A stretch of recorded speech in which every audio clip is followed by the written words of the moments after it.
আল্লাহর বান্দা গরিব রিকশা চালায়, সারাদিন রিকশা চালাবার পর গভীর রাত তাহাজ্জুদ নামাজে দাঁড়াইয়া চোখের পানি ছেড়ে দিয়ে কেঁদে কেঁদে বলে, আল্লাহ গরিব বানাইছো, কোনো আফসোস নাই, তবে মনে একটা আশা, মরণের আগে একবার হলো সোনার মক্কা মদিনায় যেতে চাই। আল্লাহ ডাক দিয়া বলে, রে গরিব, টেনশন করবি না, কারণ আমি আল্লাহ এমন একজন দয়ার আল্লাহ। আমি হলাম কাবার মালিক, আমি হইলাম আসমান জমিনের মালিক। ওই কাবার মালিকের কাছে যেহেতু মনের আশা বলছস, কোনো টেনশন নাই। যদিও আমি আল্লাহ তোরে টাকা দেই নাই, আরে তোরে বানাইলাম গরিব, তোর আছে মনে আশা নাই কিন্তু টাকা, তোর পাশে বড় লোকের আছে টাকা নাই কিন্তু মনে আশা। ওই বড় লোকের অ্যাকাউন্টের টাকা দিয়ে আমি আল্লাহ তোর মতো গরিবকে সোনার মক্কা মদিনায় পৌঁছায়া দিব। আল্লাহ পারেন কি না? ক্ষমতা কার? জোরে বলেন। এই আল্লাহর নামটা উচ্চারণ করতে ভালো লাগে না খারাপ লাগে? জবানটা দান করলেন কে? যে আল্লাহ জবান দান করলেন, সে আল্লাহ যদি ইচ্ছা করেন তোমার আমার জবানটাকে বন্ধ করে দিবেন, মোটামুটি কয় মাস সময় লাগবে? হ্যাঁ, 1 সেকেন্ডও লাগবে না, এটাই বাস্তব। তাহলে আল্লাহর দেওয়া জবান দিয়ে আজকে আল্লাহর নামটা ডাকতে এত কৃপণতা কেন? ও মুসলমান, আজকে জবান আছে বিদায় কদর নাই, এই হাত আছে বিদায় কদর নাই, চোখ আছে তো কদর নাই। অথচ এই নিয়ামতগুলা যার নাই তাকে যা জিজ্ঞাসা করে দেখো, এক একটা নিয়ামতের কত দাম। অথচ আল্লাহর দয় জবান খুলে, এই তো সামনে আসতেছে আমাদের ইলেকশন, চলতে থাকবে স্লোগান, চলতে থাকবে স্লোগান, মাথা পিছু বাজেট 500, কিন্তু সারাদিন গলা ভাঙা স্লোগান দেওয়ার পরে বিকাল বেলা দেখে পাতি নেতা, এলাকার পাতি নেতায় গায়েব করে ফেলাইছে 300, থাকে কত? 200। এই 200 পাওয়ার পরও তুমি বেজার না, আগামী দিনে আবার স্লোগান দিতে যাইবা। আল্লাহ ডাক দিয়া কা, গোলাম ওই জবানটা তো দিয়েছিলাম আমি আল্লাহ, কণ্ঠ দিয়েছি আমি আল্লাহ, ইচ্ছা করলে আমি আল্লাহ বন্ধ করে দিতে পারতাম। গোলাম তুই ডাক, নেতাকে ডাক, কোনো অসুবিধা নাই, বাবাকে ডাক, মাকে ডাক, তবে ফাঁকে ফাঁকে ফাঁকে ফাঁকে যদি আমি আল্লাহকে আল্লাহ বলে ডাক দিতে পারো গো, আমি আল্লাহ নেতার মতো 500 টাকা দিয়া বিদায় করব না, চা দিয়া মিষ্টি দিয়া বিদায় করব না। আমি আল্লাহ কি দিয়া বিদায় করব জানো? আমি আল্লাহ খুশি হইয়া তোমার নামটা জাহান্নাম থেকে কাটিয়া তোমার নামটা জান্নাতের খাতায় উঠাইয়া দিব। এই জন্য আল্লাহর দেওয়া জবানটা খুলিয়া মাঝে মাঝে আল্লাহ বলার ডাকা যাবে কি যাবে না? ও মুসলমান নবীর উম্মত, আজকে জবান আছে তো কদর নাই, অত সেই নিয়ামত যার নাই তাকে যা জিজ্ঞাসা করে দেখো, এক একটা নিয়ামতের কত দাম। বয়ানে আমি এখনো ঢুকি নাই, ঢুকবো তার আগে এই নিয়ামতের একটা কথা আমি বলে যাই।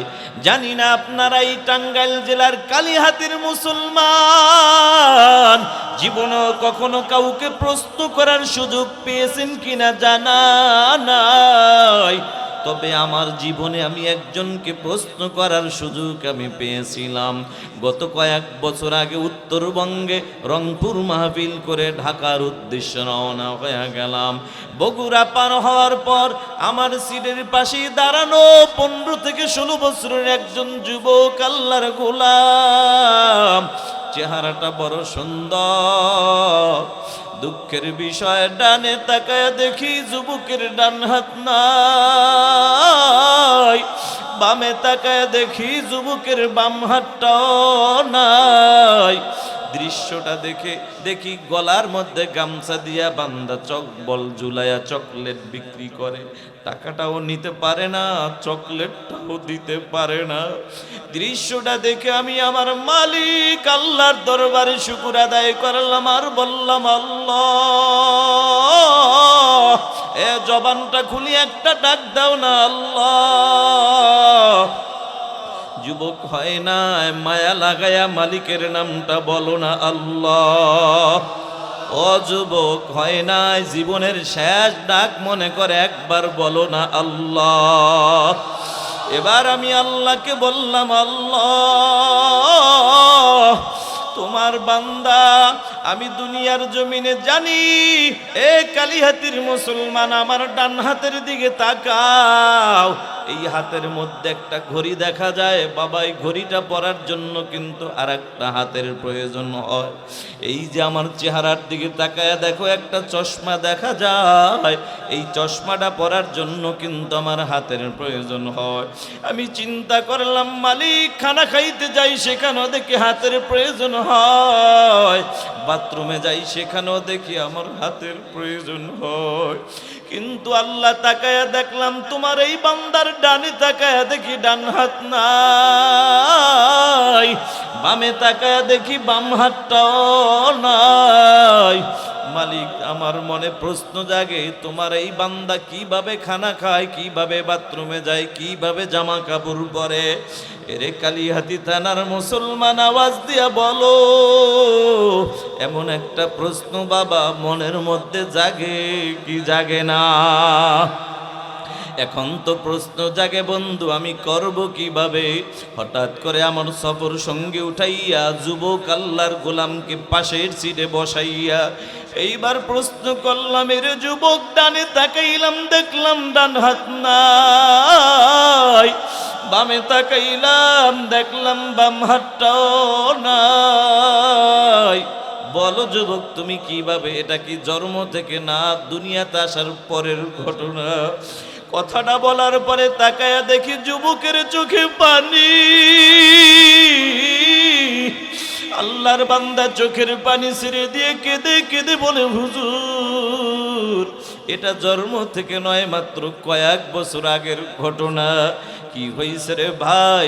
হুজুর বন্ধুদের আড্ডায় পরে মসজিদের ছাদে উঠেছিলাম, কাজ চলতেছিল, রডের সাথে বিদ্যুতের সংযোগ ছিল, এটা আমার জানা ছিল না।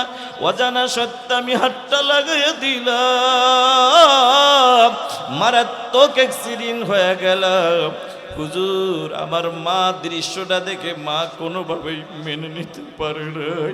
হুজুর আমার মা একটা দৌড় মাইরা ডাক্তারের পাও দুইটা জড়াইয়া ধরছে, ডাক দিয়া বলে, ওরে ডাক্তার চলো আমার বাড়িতে চলো, আমার ছেলেটা মারাত্মক অ্যাক্সিডেন্ট হয়েছে, মনে হয় আর বাঁচবে না। হুজুর ডাক্তার বাড়িতে আসার পর আমাকে সব পরীক্ষা করলো, পরীক্ষা করার পরে ডাক দিয়া বলে, রে যুবক আল্লাহর গোলাম, জীবনটা যদি বাঁচাইতে চাও দুটি হাতের একটি হাতও রাখা যাবে না। আমি বললাম, যুবক তখন তুমি ডাক্তারের প্রশ্নের জবাব কি দিয়েছ? কথাটা বলার পরে আবার তাকে দেখি যুবকের চোখে পানি। আল্লাহর বান্দা কেঁদে কেঁদে বলে, হুজুর ওই মুহূর্তে আমি আকাশের দিকে তাকায়া বললাম, আল্লাহ একটা ডাক দাও না আল্লাহ। যুবক মায়া লাগা একবার বলো না আল্লাহ। এবার ডাক দিয়া হুজুর আমি আল্লাহকে বললাম, আল্লাহ তুমি আমার হাত নামক নিয়ামত নিয়ে যাও, কোনো অসুবিধা নাই, তবুও মালিক তোমার কাছে আপনার জানাই আমার এই জীবন নামক নিয়ামতটা তুমি বাঁচাইয়া দাও। আমি বললাম, যুবক বুঝলাম তোমার জীবন বাঁচানোর জন্য দুটি হাত কাটতে রাজি হইছো, ভালো কথা, তবে বলো যুবক তুমি খানা খাও কিভাবে, বাথরুমে যাও কিভাবে, জামা কাপড় পরো কিভাবে? ও টাঙ্গাইল জেলার মুসলমান আওয়াজ দিয়া বলো, মনে প্রশ্ন জাগে কি জাগে না? এই প্রশ্নটা করার পরে আবার তাকে দেখি যুবকের চোখের কিনারে পানি। আল্লাহর বান্দা কেঁদে কেঁদে বলে, হুজুর মাঝে মাঝে যখন আমার পেটে ক্ষুধা লাগে, পেটের মধ্যে ক্ষুধা নিয়ে আমি ঘরের মধ্যে প্রবেশ করে তাকায়া দেখি আমার জনম দুঃখিনী মা আমার জন্য খানা রেডি করে মা বাহিরে কাজে লিপ্ত হয়ে গেছে। তখন পেটে ক্ষুধা নিয়া একবার আমি খানার দিকে তাকাই, আর একবার আমার মায়ের চেহারার দিকে আমি তাকাই, আর আকাশের দিকে তাকায় বলি, আল্লাহ, আজকে আমার এই হাত নামক নেয়ামতের যে কত দাম এতদিন আমি বুঝি নাই, আজকে আমি বুঝতেছি রে মালিক। যদি আমার হাত নামক নেয়ামতটা থাকতো তাহলে পেটে ক্ষুধা নিয়ে মায়ের চেহারার দিকে তাকায় থাকা লাগতো না, নিজের খানা নিজের হাত দিয়েই মুখে তুলে দিতে পারতাম। জোরে বলো কথা ঠিক না বেঠিক? এ টাঙ্গাইল জেলার মুসলমান, ঘটনা বলার উদ্দেশ্য ছিল না, বুঝাইতে চাইলাম হাত বলো, চোখ বলো, জবান বলো, নিয়ামত দান করলেন যিনি, তিনি কে?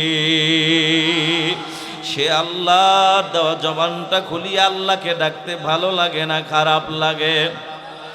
যদি ভালো লাগে মুসলমান, আর একবার আওয়াজ দিয়া বলো, এই দামি মজলিস আসার তৌফিক দান করলেন কে? সে আল্লাহর দরবারে কালিমাতুশ শুকর আদায় করে সবাই বলি আলহামদুলিল্লাহ। অসুবিধা নাই, অসুবিধা নাই, কোনো টেনশন নাই। ওরে টাঙ্গাইল জেলার মুসলমান, আপনার বাড়ি টাঙ্গাইল, আমার বাড়ি বরিশাল। শতবার হাত জাগায়াও যদি বলেন ও বরিশালের হুজুর ঘুমাইছি, কসম আল্লাহর বিশ্বাস হবে না। কারণ আমরা বরিশালের মানুষ ভালো করে জানি, ঘুমন্ত মানুষ কখনো হাত জাগাইতে পারে না। ঠিক কিনা? দিলাম জিতাইয়া। তাইলে এবার সজাগ আছেন কে কে? তারা একটু হাত জাগাইবেন। শুধু হাত জাগাইলে হবে না, একটা তাকবীর আওয়াজ দিতে হবে। হাত নামান।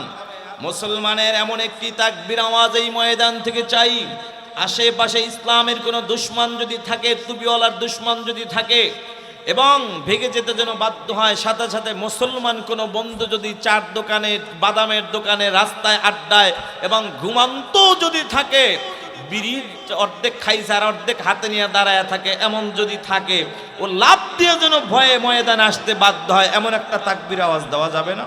এবার রেডি হন সবাই, দেখি তো সজাগ আছেন কে কে? নারে তাকবীর! আল কোরআনের আলো। ও মুসলমান, ওয়াজ এখানেও কিন্তু একটা আছে। ঘরে তো বহুত দিন জ্বালায়া দেখলাম, কোরআনের আলো শুধু ঘরে জ্বালাইলে হবে না। কথা বলেন ঠিক কি না? এদেশ থেকে যদি চাঁদাবাজি বন্ধ করতে হয়, যদি দুর্নীতি বন্ধ করতে হয়, ইফটিজিং যদি বন্ধ করতে হয়, মুসলমান যদি নিরাপদে শান্তিতে রাস্তায় হাঁটতে চায়, একটাই পথ, সেটা হলো আল কোরআনের আলো। ঘরে বাইরে এমনকি রাষ্ট্র পর্যন্ত কোরআনের আলো জ্বালাইতে হবে। কথা বলো ঠিক কি না? কারা কারা একমত? নারে তাকবীর! এবার আসেন, কেউ অন্য কোনো মাইন্ডে নিবেন না। ক্ষমতায় যে আসেন আসেন, বিএমপি আসুক, অসুবিধা কি? টুপি ছাড়া লোক যাক, টুপিওয়ালা হয়ে যাক, অসুবিধা না। সেও টুপিওয়ালা হয়ে যাক। কথা কোন ঠিক কিনা? হুজুররাই যাইতে হবে এমন কোনো কথা না, হুজুর ছাড়াই আসুক, তবে আপনি ওখানে যাইয়া হুজুর হয়ে যান। এবং হুজুররা যেভাবে আল কোরআনের যেভাবে আইন যেভাবে চালাইলে হয়, আপনি মুসলমান, আপনিও শান্তি পাবেন, হিন্দু পাবে, বৌদ্ধ, খ্রিস্টান সবাই শান্তি পাবে। ঠিক কিনা? এটা কোনো রাজনীতির কথা, এটা নিরপেক্ষ কথা, মুসলমানের ইমানি দাবি। কথা বলেন ঠিক কিনা? ক্ষমতায় যারাই আসুক, আল্লাহ আপনি তাদেরকে দ্বীনের জন্য কবুল করেন, ইসলামের জন্যই কবুল করেন, ইসলামের খেদমত বেশি বেশি করার তৌফিক দান করেন। আমিন। মন থেকে দোয়া করলাম, যারাই আসুক আল্লাহ সবাইকে দ্বীনের খেদমত বেশি করার তৌফিক দান করেন। এবার আসেন ভাইয়েরা আমার, সারা বাংলাদেশের অলিতে গলিতে আল্লাহ ঘুরায়। বয়ানের আগে অনেক সময় দেখি মুরব্বী বাবারা হাতটা ধইরা কাঁদে। অনেক জায়গায় বলে হুজুর একটু দোয়া করবেন। মনে মনে ভাবলাম বাবাজি অসুস্থ, এই জন্য মনে হয় দোয়া চায়। একটু পরে তাকায় দেখি না না, বাবা অসুস্থ এই জন্য দোয়া চায় না, বরঞ্চ দোয়া চায় হুজুর আমি রিক্সাওয়ালা, রিক্সা চালাইয়া মাথার গাম পায়ে ফালাইয়া, আমি কৃষক, কৃষি কাজ করে করে মাথার গাম পায়ে ফালাইয়া সন্তানটাকে আমি মানুষের মতো মানুষ বানাইলাম। ছেলেটা এখন ঢাকার শহরে সরকারি চাকরি করে, কিন্তু ফ্ল্যাট বাসা নিয়ে থাকে, বিবিকে নিয়ে থাকে। আমি বাবাকে একবারও টেলিফোন দেওয়ার সুযোগ হয় না, ওর মাকেও দেওয়া হয় না। কথা কোন ঠিক কিনা? আছে না নাই? আমি বললাম বাবাজি অসুবিধা নাই, টেনশন নাই। আমি কেন, সারা বাংলাদেশের সমস্ত ওলি মিলে যদি দোয়া করে, দোয়ায় কাজ হবে না? কেন কাজ হবে না? জীবনের শুরুতে হয়তো আপনি কোনো ভুল করেছেন, তার এই জবাব এখন পাইতেছেন। কি ভুল? এই ভুলটা বলার আগে আমি জানতে চাই, বলেন হক আছে না নাই? আর পিতা মাতার কাছে সন্তানের হক আছে না নাই? আমি যে আয়াতে কারিমাল তেলাওয়াত করেছি সূরা বনী ইসরাইল থেকে একখানা আয়াতের কিছু অংশ, আল্লাহু আকবার বলেন।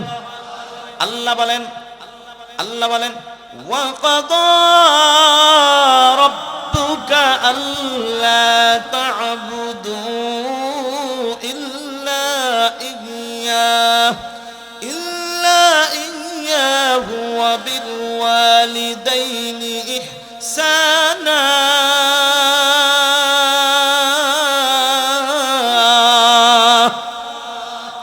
আল্লাহ বলেন ওয়া কাযা রাব্বুকা আল্লা তা'বুদু ইল্লা ইয়্যাহ, আমি রব সিদ্ধান্ত দিয়েছি শুধুমাত্র কেবলমাত্র ইবাদত হবে কার? আল্লাহর হকের পরেই পিতামাতার হকের বয়ান করলেন যিনি, তিনি কে? এরপরও কেন পিতামাতার হক সন্তান আদায় করে না? এটার কিছু কারণ আছে। এই কারণটাই হলো বন্ধু, কিতাবে আসছে, আরে সন্তান দুনিয়ায় আসবে, এরপরে আপনি বাবা হয়ে না দাবি করবেন বাবা এটা করো সেটা করো। ও বন্ধু, কিতাবে আসছে সন্তান দুনিয়াতে এখনো আসে নাই। দুনিয়ায় আসার আগেই প্রতিটা বাবার কাছে সন্তানের দুইটা হক। সুবহানাল্লাহ। কয়টা হক? কার কাছে? বাবার কাছে, মার কাছে না। কার কাছে? বাবার কাছে দুইটা হক। এক নম্বর হক হলো যুবক আল্লাহর গোলাম, নেককার সন্তানের বাপ যদি হতে চাও, এক নম্বর হক হলো যুবক তুমি নিজে আগে নেককার হও, হালাল পথে চলো, হালাল খানা খাও, হালাল রক্ত শরীরের মধ্যে ঢুকাও। দুই নম্বর হক হলো যুবক আল্লাহর গোলাম, তোমার ঘরে একজন নেককার বিবি ঢুকাও। কারণ বাপ যদি ভালো হয় মা ভালো হওয়ার আশা করা যায়, আর মা যদি ভালো হয় সন্তান ভালো হওয়ার আশা করা যায়। এ কলিজার টুকরা যুবক, যদি দুনিয়ায় শান্তি, পরকালে যদি মুক্তি পেতে চাও, নেককার সন্তানের বাপ যদি হতে চাও, এ যুবক তুমি আল্লাহর কাছে আজকে থেকে দুইটা দোয়া বেশি বেশি চালায়া যাও। এক নম্বর দোয়া করো, আল্লাহ তুমি আমাকে নেক হায়াত দান করো। আর একটা দোয়া করো, আল্লাহ হায়াতের জিন্দেগিতে আমার জন্য একজন নেককার বিবি দান করো। এরে যুবক ভাই, তোমরা যারা বিবাহ করো না, আল্লাহর কাছে নেককার বিবি চাও, কপাল খুলে যাবে। রে যুবক আল্লাহর গোলাম, নেককার বিবি ঘরে ঢুকাইলে যুবক তোমার জন্য তিনটা লাভ। এক নম্বর লাভ, হায়াতের জিন্দেগিতে স্বামী হিসাবে খেদমতের ত্রুটি হবে না। দুই নম্বর হলো নেককার বিবির গর্ভে সন্তান পাইবা তুমি, নেককার সন্তান। তিন নম্বরে জনম দুঃখিনী মা বাবার খেদমতের কোনো ত্রুটি হবে না। কোন সুবহানাল্লাহ।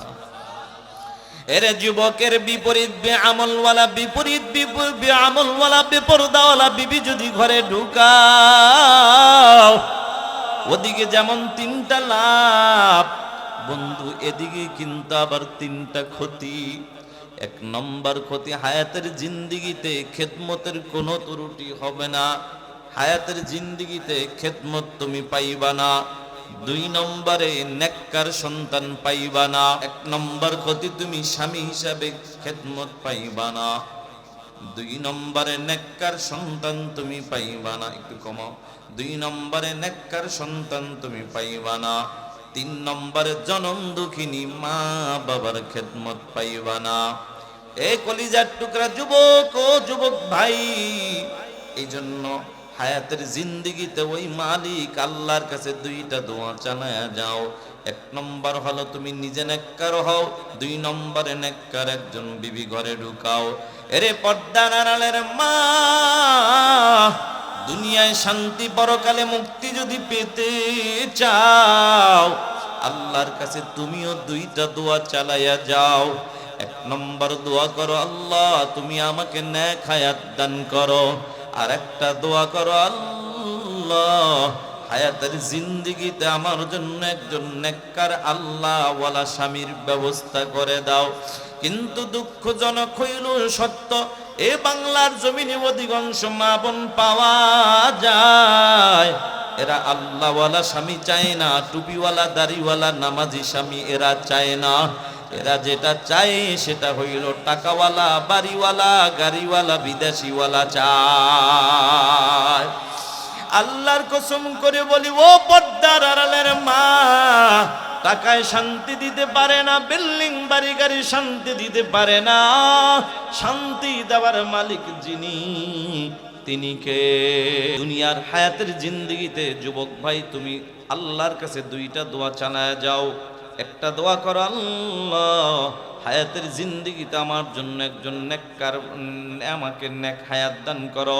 আর একটা দোয়া করো, আল্লাহ হায়াতের জিন্দেগিতে আমার জন্য একজন নেককার বিবি দান করো। এই কলিজার টুকরা যুবক ভাই, নেককার বিবি ঘরে ঢুকাইলে তিনটা লাভ। এক নম্বর লাভ, হায়াতের জিন্দেগিতে খেদমতের ত্রুটি হবে না। দুই নম্বর, নেককার বিবির গর্বে নেককার বিবি পাইবা। তিন নেককার বিবির গর্বে নেককার সন্তান পাইবা। তিন নম্বরে জনম দুঃখিনী মা বাবার খেদমতের ত্রুটি হবে না, ঠিক কিনা? এ পর্দার আড়ালের মা, দুনিয়ার শান্তি পরকালে মুক্তি যদি পেতে চাও হায়াতের জিন্দেগিতে দুইটা দোয়া চালাইয়া যাও। একটা দোয়া করো, আল্লাহ হায়াতের জিন্দেগিতে তুমি আমাকে নেক হায়াত দান করো। আর একটা দোয়া করো, আল্লাহ হায়াতের জিন্দেগিতে আমার জন্য একজন নেককার আল্লাহওয়ালা স্বামী দান করো। অথচ দুনিয়ার জমিনে বর্তমানের নারীরা আল্লাহওয়ালা স্বামী চায় না, টুপিওয়ালা দাড়িওয়ালা স্বামী চায় না। এরা যেটা চায় সেটা হইল টাকাওয়ালা, বাড়িওয়ালা, গাড়িওয়ালা। আল্লাহর কসম, ও পর্দার আড়ালের মা, টাকায় শান্তি দিতে পারে না, বিল্ডিং বাড়ি গাড়ি শান্তি দিতে পারে না। শান্তি দেওয়ার মালিক যিনি, তিনি কে? এরে পর্দার আড়ালের মা, তুমি তো চাও টাকাওয়ালা, বাড়িওয়ালা, গাড়িওয়ালা। আগের যুগের মুমিন নারীরা চাইছে আল্লাহওয়ালা, কন্যা সুবহানাল্লাহ।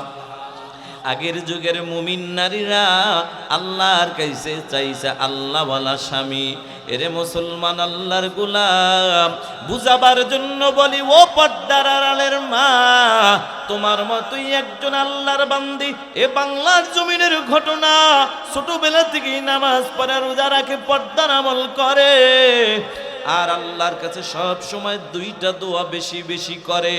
একটা দোয়া করে, আল্লাহ হায়াতের জিন্দেগিতে তুমি আমাকে নেক হায়াত দান করো। আর একটা দোয়া করে, আল্লাহ হায়াতের জিন্দেগিতে আমার জন্য একজন নেককার আল্লাহওয়ালা স্বামী দান করো। সুবহানাল্লাহ।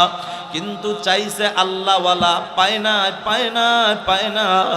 আল্লাহ পাক তাকে ঈমানি পরীক্ষা করার জন্য এমন একটা স্বামী দান করলেন, যেই স্বামীর মধ্যে নামাজ নাই, রোজা নাই, পর্দার আমল নাই, সারাদিন মদ খায়, গাঞ্জা খায়, জুয়ার আড্ডায় কাটায়, গভীর রাত বাড়িতে যাইয়া বিবির উপর অত্যাচার করে, জুলুম করে। এরপরও আল্লাহর বান্দি বেজার না। ও টাঙ্গাইল জেলার মুসলমান, জানতে চাই, বলো আল্লাহর বান্দি চাইছে কি? জবাব হবে আল্লাহওয়ালা। বলেন চাইছে কি? পাইছে কি? জবাব হবে আল্লাহ ভোলা। কারণ মদখোর, জুয়াখোর, গাঁজাখোর আল্লাহওয়ালা হতে পারে না, এরা হলো আল্লাহ বলা, ঠিক কিনা?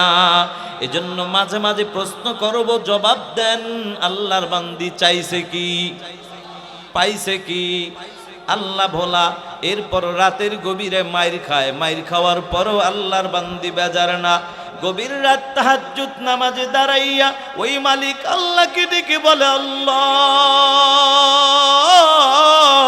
তোমার কাছে চাইলাম আল্লাহওয়ালা, পাইলাম আল্লাহ বলা, এরপর বেজার না। কারণ আমি ভালো করে জানি তুমি যাকে ভালোবাসো মাঝে মাঝে তাকে ঈমানি পরীক্ষা করো। জোরে কন্যা সুবহানাল্লাহ। ও বন্ধু, এটা আমার কথা নয়, আপনাদের মসজিদের ইমাম সাহেবের কথা নয়, মাদ্রাসার হুজুরের কথাও নয়, বরং এটা আল্লাহর কালামের কথা। মানি কার কথা?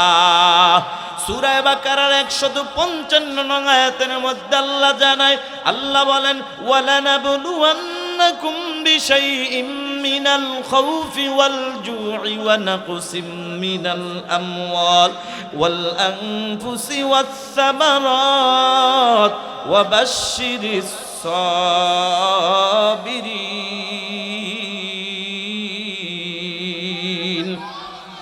আল্লাহ বলে যারা ইমানদার দাবি করবা অবশ্যই আমি আল্লাহ তাদেরকে পরীক্ষা করব। আমি আল্লাহ কি দিয়া পরীক্ষা করব জানো? আমি আল্লাহ ভয় দিয়া পরীক্ষা করব, ক্ষুধা দিয়া করব, ফসল দিয়া করব, জীবন দিয়া করব। তবে ইমানদার মুসিবতের মধ্যে পড়ছো, কোনো টেনশন নাই, ওই মাজারে দৌড়ায় লাভ নাই, বাজারে দৌড়ায় লাভ নাই, তাবিজের পিছনে দৌড়ায় লাভ নাই। ইমানদার মুসিবত দেওয়ার মালিক আমি আল্লাহ, মুসিবত থেকে হেফাজত করার মালিক আমি আল্লাহ। ঠিক না বেঠিক? আল্লাহ মুসিবত থেকে হেফাজত কিভাবে আল্লাহর কাছে চাইবেন সেটাও আল্লাহ শিখায় দেয়। সূরা বাকারার 153 আয়াতের মধ্যে আল্লাহ জানায়, আল্লাহ বলেন ইয়া আইয়ুহাল্লাযীনা আমানুস্তাঈনু বিস-সাবরি ওয়াস-সালাহ ইন্নাল্লাহা মা'আস সাবিরিন।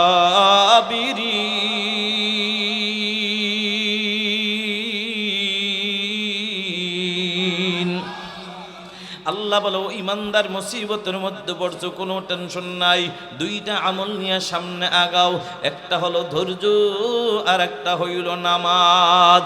এ পর্দার আড়ালের মা, মুসিবতের মধ্যে পড়ছো, ওই মালিক আল্লাহকে গালি দিয়ে কোনো লাভ হবে না, আল্লাহর উপর বেজার হয়ে কোনো লাভ নাই।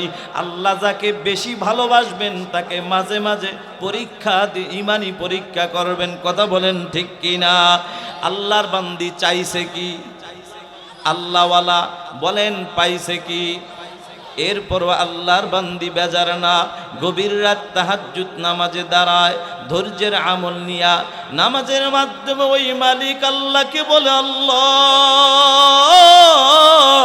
তোমার কাছে চাইলাম আল্লাহওয়ালা স্বামী, পাইলাম আল্লাহ ভোলা, এরপরও বেজার না।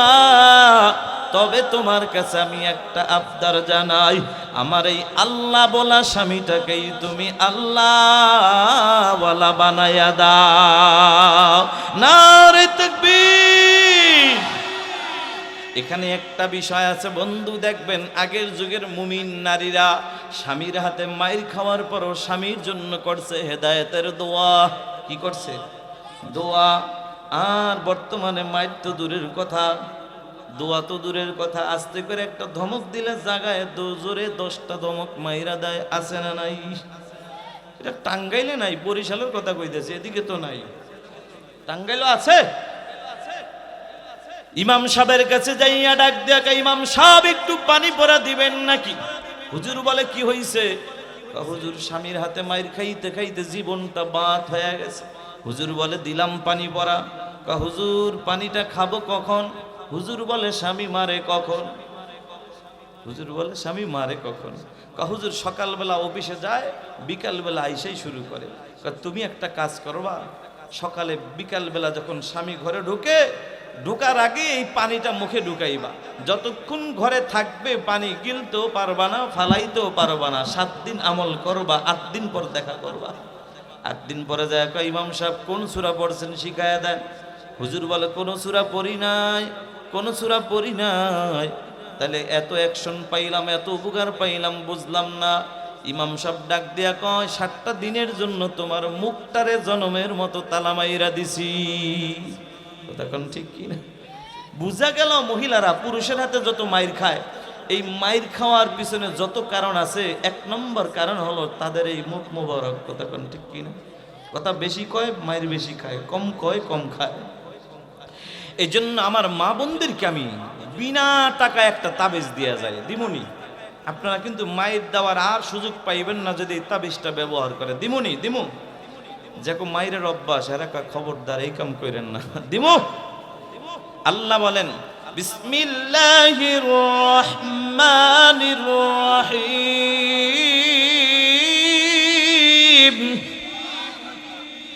ইদফা বিল্লাতি হিয়া আহসান فإذا الذي بينك وبينه عداوة كأنه ولي حميم।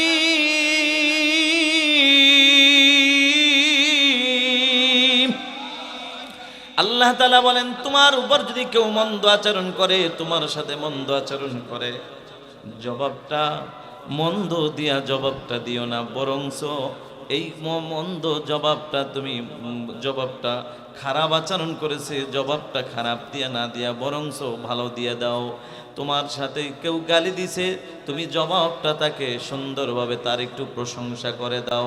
ও পর্দার আড়ালের মা, স্বামী অনেক সময় ঘর থেকে বের হয়, বাইরে যাইয়া অনেক সময় অনেক কারণেই মন খারাপ থাকে, ব্যবসা করে আসে, সারাদিন পরিশ্রম করে বাড়িতে ঢোকার পরে কোনো না কারণে হয়তোবা যদি আপনার সাথে একটু রাগ করেই বসে, আপনি জবাবটা উল্টা রাগ দিয়া জবাব না দিয়া বরংস মুস্কি একটা হাসি দিয়া স্বামীর কিছু প্রশংসা করে দেন। একদিন, 2 দিন, 3 দিন দেখবেন স্বামী বেচারায় দোকানে বসে চা খাবে আর বলবে, কিরে যেই বিবির এত ধমক দেই গালি দেই, বিবি খালি প্রশংসা করে, না রে এই বিবিরে আর গালি দিব না, বরঞ্চ এই বিবিকেও আমি এখন মন থেকে ভালোবাসা দিব। ঠিক কি না ভাইরা আমার? ও যুবক ভাই, বৃদ্ধ বাবাজিরা, ও পর্দার আড়ালের মা,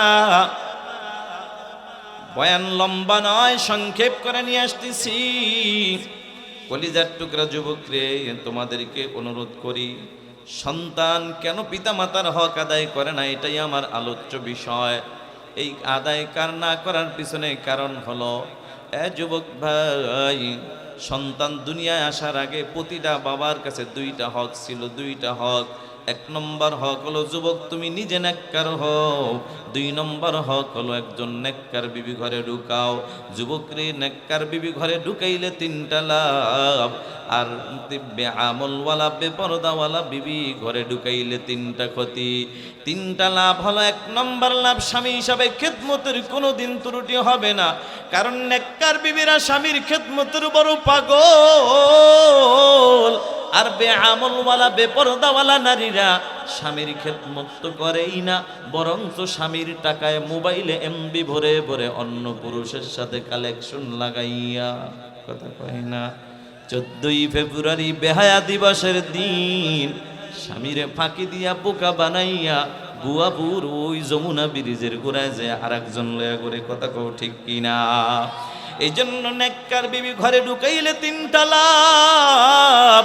1 নম্বর লাভ, হায়াতের জিন্দিগিতে স্বামী হিসেবে খেদমতের ত্রুটি হবে না।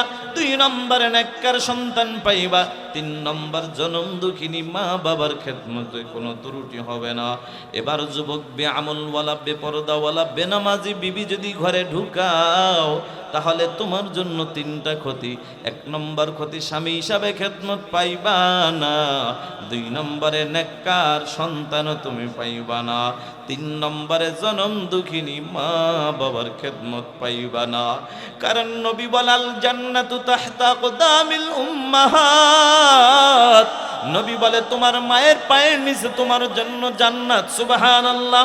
ও যুবক ভাই, বেআমলওয়ালা নারী ঘরে ঢুকাইলে 3 নম্বর ক্ষতি, তোমার এই জনম দুঃখিনী মা বাবার খেদমত তুমি পাইবা না। এটার বাস্তব প্রমাণ বুঝাবার জন্য বলি, ছোট্ট একটি ঘটনা প্রথম বলেছি, বুঝাইলাম নেককার বিবি ঘরে ঢুকাইলে কি লাভ। এখন যদি আপনারা আমাকে 5 মিনিট সময় দেন, তাহলে আমি এটাই বুঝাইয়া দিব একটা ঘটনার মাধ্যমে, যে বেআমলওয়ালা বেপরদাওয়ালা নারী ঘরে ঢুকাইলে কি ক্ষতির বলবো। মা বুঝাইতাম, বাবা এটা তুই খাবি আর এটা আমি মা খাবো, বাবারে তোর সামনে নাড়াচাড়া করে গল্প করতাম, আর আমি মায়ের গল্পের ফাঁকে তোর ডিমটা তুই ঠিকই খাইতি।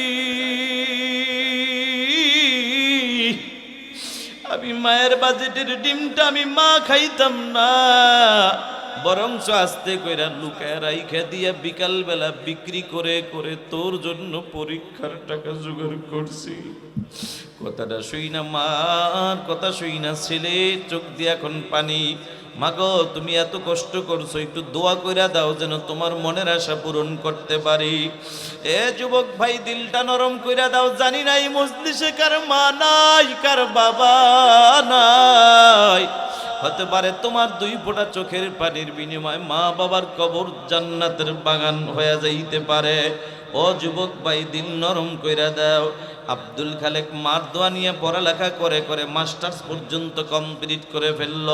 একদিনের ঘটনা, স্কুলের হেডমাস্টার রাস্তা দিয়ে হেঁটে যায়, আব্দুল খালেকও হেঁটে যায়। এই বাবা দাঁড়াও। আব্দুল খালেক দাঁড়ায় কয়, স্যার কি বলবেন বলেন। এবার ডাক দিয়া কয়, বাবা কি বলবো, জানার ইচ্ছা তোমার? ও বাবা, আমার মনে বড় দুইটা আশা। একটা হলো আমার গ্রামের বাড়ি একটা প্রাইমারি স্কুল আছে, একজন হেডমাস্টার লাগবে। আমি মনে মনে তোমাকেই টার্গেট করেছি। আল্লাহু আকবার। বাবা, আমার একটা মেয়ে আছে, বিবাহ দিব, তাও মনে মনে আমি তোমাকেই টার্গেট করেছি। বলো বাবা, তুমি রাজি কি রাজি না? কতটা শুই না, ছেলেটা এখন দাঁড়ায় চোখের পানি ফালায় কাঁদে। ছেলেটা কাঁদে আর কয়, স্যার আপনার প্রশ্নের জবাব আমি এখন দিতে পারবো না, কারণ আমার মা বেঁচে আছে, মায়ের অনুমতি ছাড়া আপনার জবাব দিতে পারবো না। জোরে বলো না সুবহানাল্লাহ। ও টাঙ্গাইল জেলার মুসলমান কালিহাতির যুবকরা শুনে নাও, এখানে বহু যুবক আছে মা বাবার পান নিচে জান্নাত ঠিক, কিন্তু মা বাবারে মূল্যায়ন করে না। যে কোনো পরামর্শের প্রয়োজন হলে শ্বশুর বাড়ি দরুমারে আসে না নাই। এরে কপাল বরা মনে রাখবি, হাদিস শরীফের মধ্যে আসছে, এই মা বাবার চেহারা দেখার জন্য, মায়ার নজরে চেহারা দেখার জন্য ঘর থেকে বেরো যদি হও, একটা কদম ফালাইলে সাথে সাথে আল্লাহ তাআলা একটা নেকি তোমার আমল নামে দান করে দিবেন। সুবহানাল্লাহ। একটা নেকি আল্লাহ দান করে দিবেন। আর এখানেই ক্ষান্ত নয়, যদি মা বাবার চেহারার দিকে তাকাবার নিয়ত নিয়ে যদি ঘর থেকে বের হও, প্রতিটা কদমে কদমে আল্লাহ একটা কইরা গুনাহ মাফ করে দিবেন। সুবহানাল্লাহ। যুবক, এখানেই ক্ষান্ত নয়, মায়ার নবী ডাক দিয়া কয়, কেউ যদি মুহাব্বতের নজরে মা বাবার চেহারার দিকে একবার তাকায়, সাথে সাথে আল্লাহ কবুলাতি একটা উমরা অথবা হজের সওয়াব দান করে দেন। সুবহানাল্লাহ। আল্লাহর নবীর সাহাবীরা কয়, নবী কেউ যদি বারবার তাকায়, নবী কয় বারবার আল্লাহ সওয়াব দিয়া দিবে। সুবহানাল্লাহ। এই মাকে বাদ দিয়া যারা শাশুড়ির পাগল হইছো, শোনো কপাল পোড়া যুবক, তোমার ওই শাশুড়ির স্বার্থে যদি একটু ব্যাঘাত ঘটে যায়, তোমার মতো আদরের জামাইয়ের নামে এই কালিহাতি থানায় যায় মামলা দিতে মোটেও চিন্তা করবে না। কথা ঠিক না বেঠিক? এটা হইল তোমার শাশুড়ি। আর তোমার জনম দুঃখিনী মা যদি হাজারো স্বার্থে ব্যাঘাত ঘটে যায়, কোনোদিন মামলা দিবে না, হামলাও দিবে না। বরঞ্চ কেউ যদি কোনো কারণে তোমার নামে মামলা দেয়, তোমার বৃদ্ধা মা যদি ঘরে বেঁচে থাকে, মা বলবে, রে বাবা তুই এখানে দাঁড়া, পুলিশ চতুর্দিকে ঘুরতেছে, তুই দাঁড়া আমি আসতেছি। কথাটা বইলা মা একটা দৌড় মাইরা পুলিশের সামনে যায়, মায়ের হাতটা বাড়ায়া দিয়া কয়, স্যার প্রয়োজন হলে আমি মায়ের হাতে হ্যান্ডকাপটা লাগাইয়া দেন, তবু আমি মায়ের চোখের সামনে আমার সোনার মানিকের হাতে হ্যান্ডকাপ লাগাইবেন না। ঠিক না বেঠিক? বন্ধু, এই হলো মা। ও কলিজার টুকরা যুবক, কষ্ট হচ্ছে নাকি আপনাদের? 2-4 মিনিটের মধ্যে আমি ফিনিশিং এর দিকে চলে যাচ্ছি। দিলটা নরম কইরা দাও, বলা যায় না কার চোখের পানি কবুল হয়ে যায়। আল্লাহর বান্দা আব্দুল খালেক একটা দৌড় মাইরা মার কাছে হাজির। মার কাছে যাইয়া ডাক দিয়া কা, মা গো স্যার দুইটা অফার দিছে, কোনটা মানবো কোনটা মানবো না। মা কয়, বাবা তোর স্যার চাকরির অফার দিছে, যা বাবা চাকরি কর, তবে খবরদার তুই মনে করিস না তোর পড়ালেখার যোগ্যতার সার্টিফিকেট দিয়েই চাকরি পাইছস। এরে বাবা, তুই যখন রাতের গভীরে পড়ালেখা বইটা বন্ধ করে ঘুমাইতি, আমি মা ওই রাতের গভীরে ঠান্ডা পানির দ্বারা উজুটা বানায়া আমি আল্লাহর কাছে তাহাজ্জুদ পড়ে তোর জন্য আমি মা দোয়া করেছি। আমি মায়ের দোয়ার বরকতে আল্লাহ তোরে সম্মান দিছে, যা বাবা চাকরি কর, খবরদার তোর স্যারের মেয়েটাকে তুই বিবাহ করিস না। ছেলেটা ডাক দিয়া কা, মা গো কেন বিবাহ করব না?